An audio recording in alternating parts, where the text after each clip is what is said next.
Everybody sing along with me. Transformers!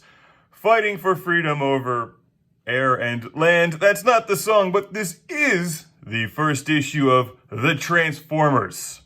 From September of 1984, before Transformers was a household name, this is the first issue in a 4-issue limited series that went on to be way more than 4 issues because Transformers got huge.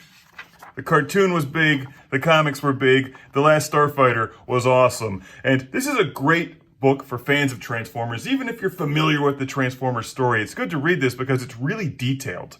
Far more detailed than the cartoon. And I like the cartoon, but it's like G.I. Joe. Transformers, the cartoon was good, the comics were great. Though the G.I. Joe comics are actually better. It's like flip-flopped. The Transformer cartoon was better than G.I. Joe the cartoon, but the G.I. Joe comics are better than... Anyway, they're all good. Never mind. Disregard. I'll cut that out in editing. There is no editing. Whatever. Circling the star Alpha Centauri ages ago was a planet unlike any other in the heavens. Cybertron. Very detailed description of Cybertron and the conflict between the evil Decepticons and the Autobots, which knocks the planet out of orbit. And then the Autobots, of course, board the Ark and fly away. But look, there's Optimus Prime. For the first time, we see Optimus Prime. Back in 1984, 85, whenever I got this comic, it was the first time I ever saw Optimus Prime, and I loved Optimus Prime.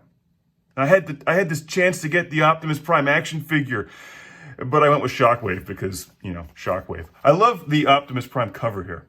Isn't that great? Like, you never see him look like that. It's a very unique art style on the cover, and none of the other comics look like that either. It's a really cool cover. I read this like 1,000 times, as you can see. I took this to summer camp, and I think just passed it around like a bunch of kids. Disregard the dog roaming around upstairs. Maybe she'll transform into a jet and fly away. But probably not.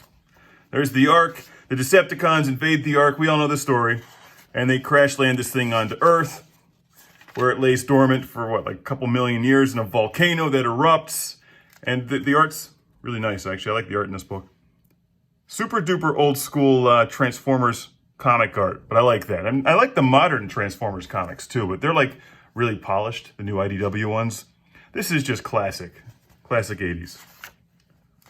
Looks really good. It explains how, in fact, in great detail, it explains how the Ark put all of the robots back together. And then we meet all of the asshole Decepticons. We've got Thundercracker, Skywarp, Starscream, who I cannot read any of Starscream or Soundwave's dialogue without just envisioning the voices from the cartoons. Here's all the Autobots. Take an eraser and just wipe Bumblebee out of there, but, I guess he's kind of important, whatever. There's Jazz! I love Jazz. Who doesn't love Jazz? Scatman Crothers as Jazz. You're in Shining one day and Transformers the next. It's sort of like, I don't know, if you were in Citizen Kane one day and then playing Unicron the next. Of course, I guess there was a few years in between. Never mind. I start to lose my train of thought, and then I have to actually do a jump cut. So, there it is. Hey, look, a drive-in movie theater. Remember those? Before you just watched movies on your phone, you could actually go to this giant park where everybody was drunk and hooking up in their back seats, just like this guy. What's his name? It's not Spike, is it? It's Buster, I think, is the kid's name in the book here.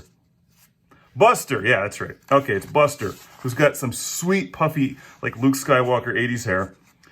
And how rude of this interstellar war to interrupt his makeout session. And the best part of this is that he's hooking up all his friends just in the backseat eating popcorn. Come on. Kick him out of the car and never mind. So here we've got Decepticons attacking Transformers. And I can't give away the ending of the book, even though you know what it is. It's a fun read. Hey, look, Star Wars on the back cover.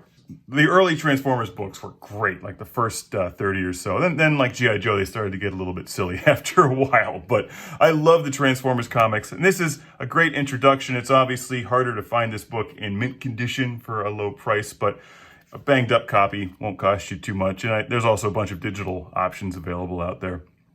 It's a fun reintroduction or first-time introduction into the world of Transformers and 80s comics.com.